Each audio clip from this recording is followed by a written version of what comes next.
Olá! Essa é a aula 4 do módulo 2 e nós vamos falar sobre os tipos de ambiente: ambiente compartilhado e ambiente não compartilhado.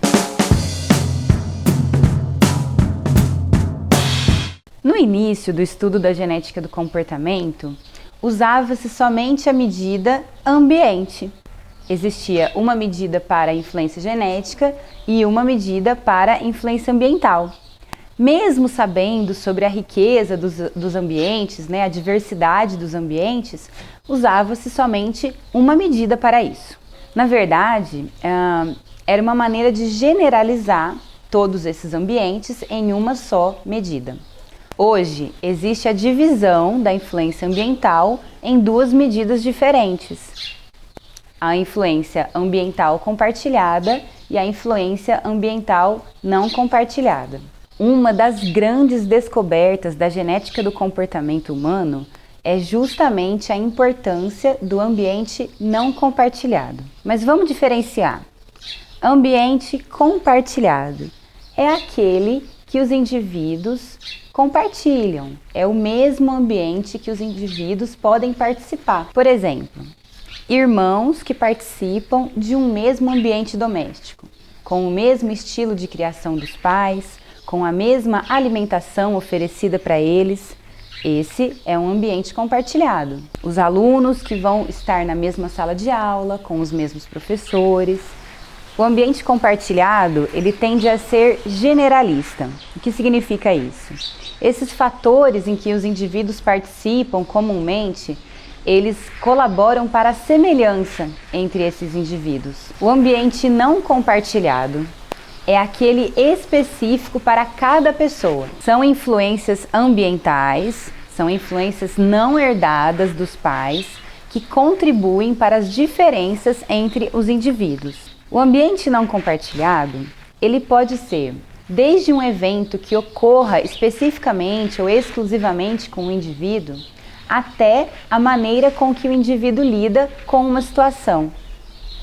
Mesmo gêmeos idênticos podem ter ambientes não compartilhados bastante diferentes. Esses gêmeos, por exemplo, eles podem morar na mesma casa, frequentar a mesma escola, ter os mesmos professores, mas eles podem ter eventos que ocorram especificamente com eles. Eles podem ter uma doença diferente um do outro, eles podem se apaixonar por pessoas diferentes, eles podem gostar de uma disciplina diferente e assim por diante. Então, todas essas influências são influências não compartilhadas. Por mais que sejam promovidos ambientes iguais ou parecidos, cada ser humano vai ter uma experiência diferente, uma experiência única, exclusiva ao longo da vida. Até mesmo na vida intrauterina, a alimentação diferenciada da mãe, de um irmão para o outro, pode colaborar com essa influência ambiental não compartilhada. Além disso, o passar dos anos facilita a ocorrência de experiências individuais.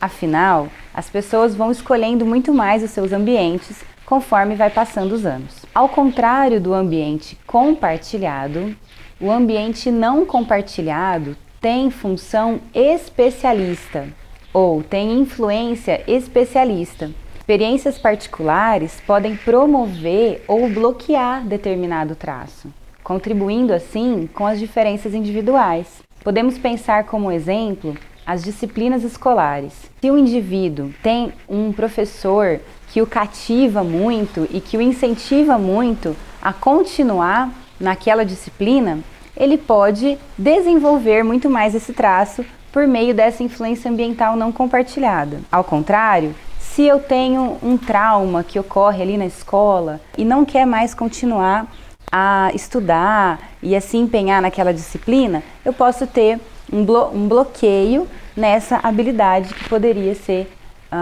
desenvolvida. Quando vocês observarem algum estudo com as medidas de influência genética, ambiental compartilhada e ambiental não compartilhada, lembrem-se que na medida de influência ambiental não compartilhada também contém os erros de medição. O ambiente compartilhado tem pouca influência na expressão dos traços, mas ele é bastante importante na infância. Já o ambiente não compartilhado, ele é maior, a influência dele é maior e ele se mantém estável ao longo da vida. No ambiente educacional, essa descoberta ela serve como um alerta para as estratégias de ensino em massa, que vão influenciar muito pouco na expressão dos traços. Em contrapartida, a importância da influência ambiental não compartilhada, ela pode ser usada como uma estratégia, ela nos incentiva a usar estratégias de ensino individuais, a personalização da educação